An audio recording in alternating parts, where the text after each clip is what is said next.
सभी को नमस्कार। जैसा कि मैंने कहा था कि नेक्स्ट सीरीज़ में मैं श्रुति के बारे में बताऊंगा, तो आज मैं श्रुति को लेकर डिस्कस कर रहा हूं कि श्रुति क्या होती है। सबसे पहले 6ठी शताब्दी में भरत मुनि ने अपनी ग्रंथ नाट्यशास्त्र में श्रुति के बारे में लिखा है। उन्होंने क्या किया कि वीणा पे श्रुति की स्थापना की और सा से नी के बीच में जब उन्होंने साउंड को डिवाइड किया, नाद को डिवाइड किया कि कितने नाद हो सकते हैं सा और नी के बीच में, तो उन्होंने देखा कि सा नी के बीच में 22 साउंड ही ऐसे होते हैं जिसे हम अलग अलग डिवाइड कर सकते हैं, अलग अलग पहचान कर सकते हैं, सुनकर पहचाना जा सकता है। तो उसका नाम दिया श्रुति। तो श्रुति के नाम बारे में डिफिनेशन ये बनता है कि वह नाद जिसे हम सुन सकें, समझ सकें तथा दो नादों के बीच अंतर बता सकें, श्रुति कहलाती है। और इसकी संख्या कितनी होती है? 22 होती है। और इसके बाद हम ग्राम के बारे में पढ़ते हैं कि निश्चित श्रुतियांतर पर स्थापित 7 स्वरों के समूह को ग्राम कहते हैं। तो निश्चित श्रुति पर स्थापित किया गया है यदि स्वर को, तो उसे ग्राम कहा जाता है। आधुनिक काल में इससे ही थाट कहा जाता है। पुराने काल में, प्राचीन काल में ग्राम कहा जाता था और अभी के टाइम में इसे ही थाट कहा जाता है।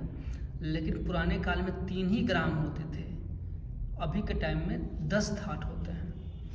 तो सरस ग्राम, मध्यम ग्राम और गंधार ग्राम के बारे में पढ़ते हैं अब कि होता क्या है।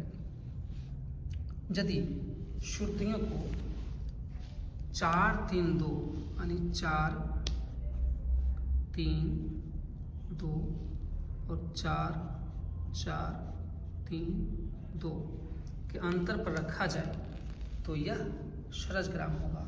यानी सा के पहले सा में 4 श्रुति रख दिया, रे में 3 श्रुति, ग में 2 श्रुति, फिर म में 4 श्रुति, प में 4 श्रुति, ध में 3 श्रुति, नी में 2 श्रुति। इस तरह से 7 स्वरों का डिवीज़न इस तरह के श्रुतियों में किया जाए तो 22 श्रुतियों में डिवीज़न सारे गम अब 7 स्वरों में डालना है 22 श्रुतियों को।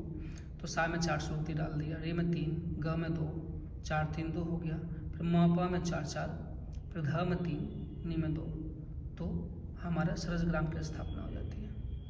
सेम मध्यम ग्राम में जब श्रुतियों का डिवीज़न करेंगे तो 4 3 2 तो रहेगा ही, 4 3 2 रहेगा।